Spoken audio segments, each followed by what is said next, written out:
Hello, this is Elisa Rodriguez, and this is Arianism Today. Today we are going to be talking about spiritual warfare. In Arianism, we do believe in spiritual warfare. We take it literally. We do see that, and we're going to go into this right now. So to begin with, what is spiritual warfare? So to get into spiritual warfare, we need to go to Ephesians chapter 6, verse 11 and 12. So verse 11 starts out with, "Put on the whole armor of God, that ye may be able to stand against the wiles of the devil. For we wrestle not against flesh and blood, but against principalities, against powers, against the rulers of the darkness of this world, against spiritual wickedness in high places." So what is spiritual warfare? The scriptures here describe it. It is us putting on the armor of God.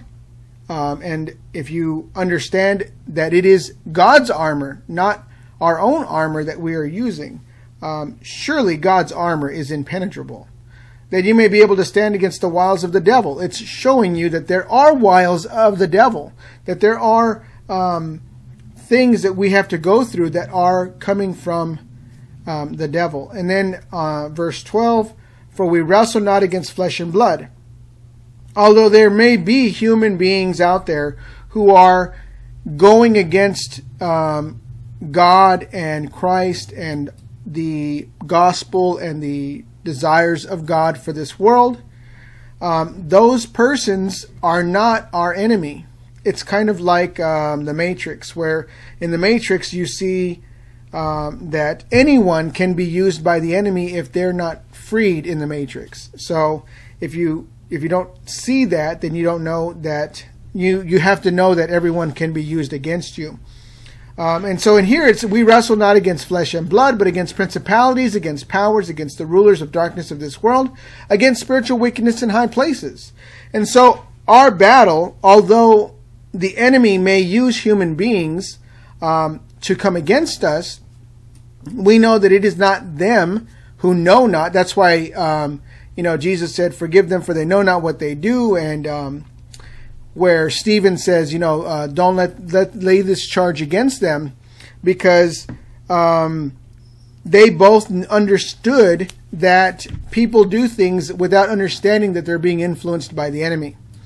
So our battle is not going to be against confronting and hurting and damaging people, flesh and blood, but more against the spiritual wickedness. That is our battle. So where did the devil originate? And we did do a lesson on the devil before, but let's go into Isaiah chapter 14. Let's go to Isaiah 14 for a refresher, verse 12 through 15. So verse 12 says, "How thou art fallen from heaven, O Lucifer, son of the morning! How art thou cut down to the ground, which didst weaken the nations?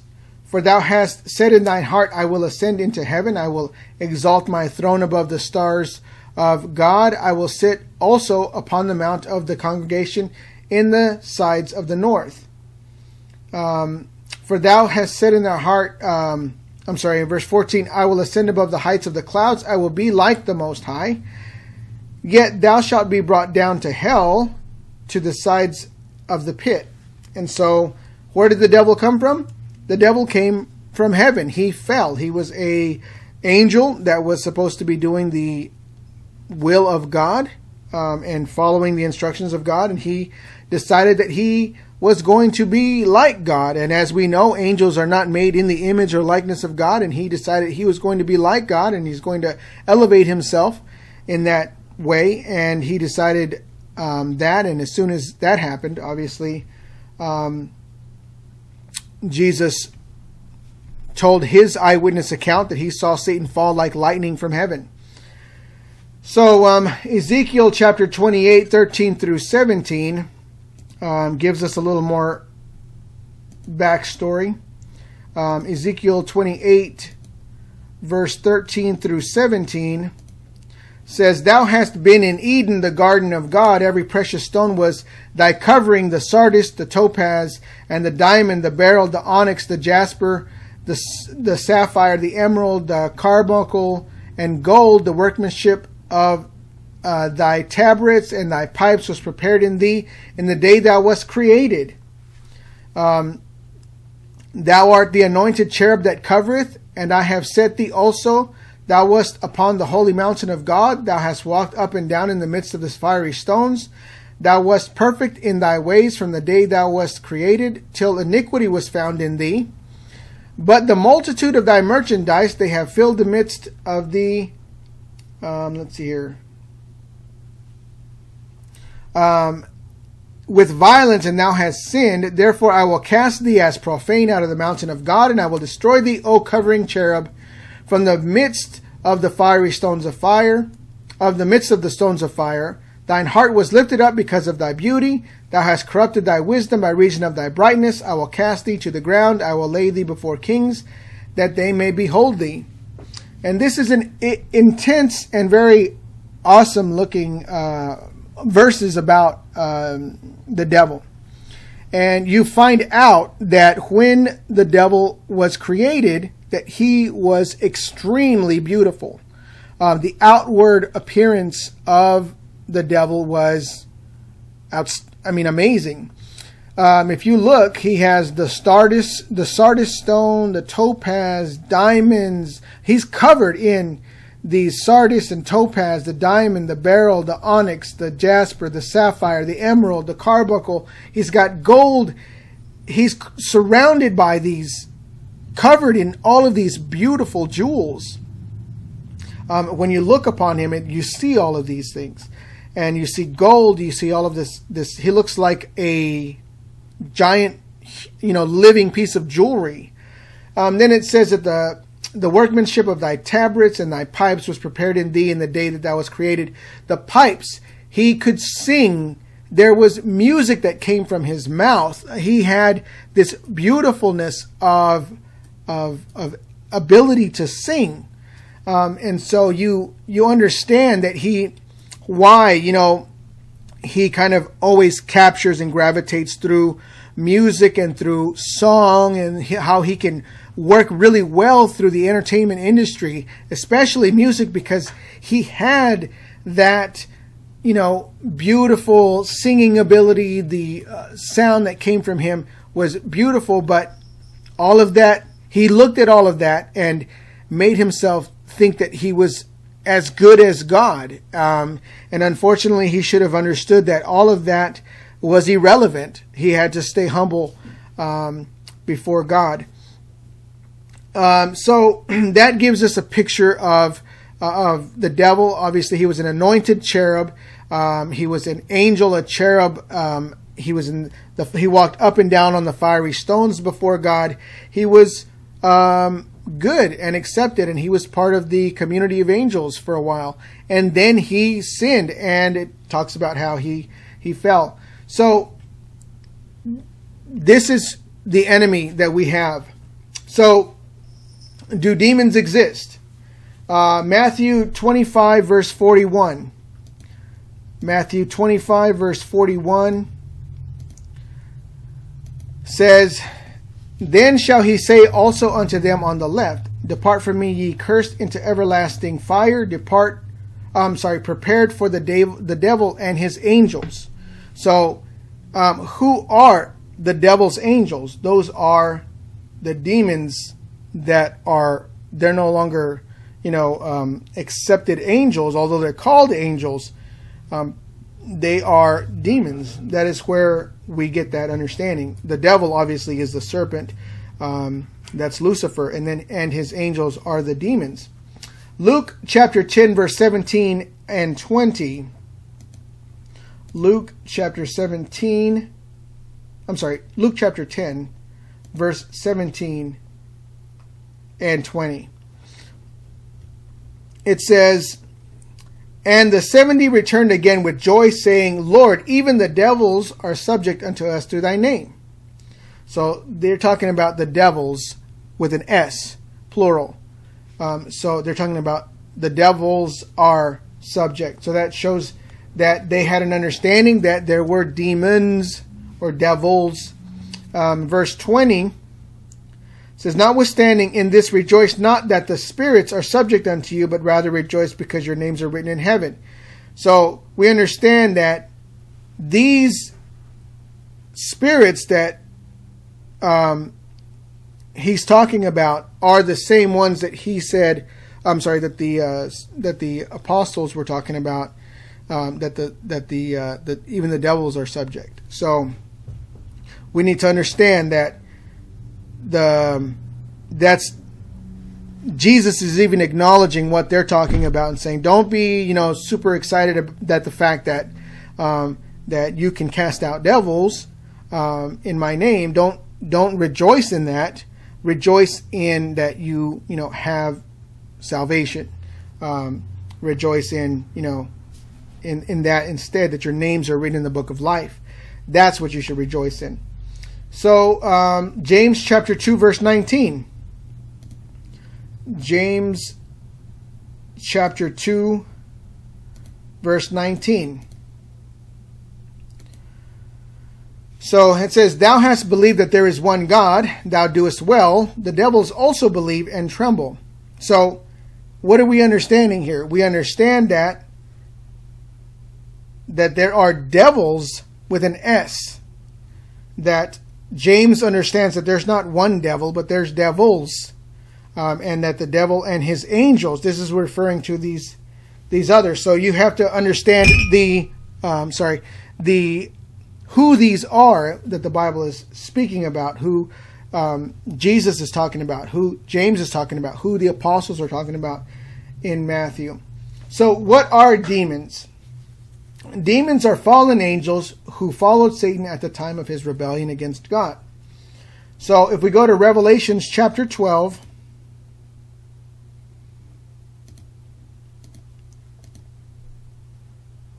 verse 3, 4, and 7 through 9. So verse 3 says, and there appeared another wonder in heaven, and behold, a great red dragon, having 7 heads and 10 horns, and 7 crowns upon his head.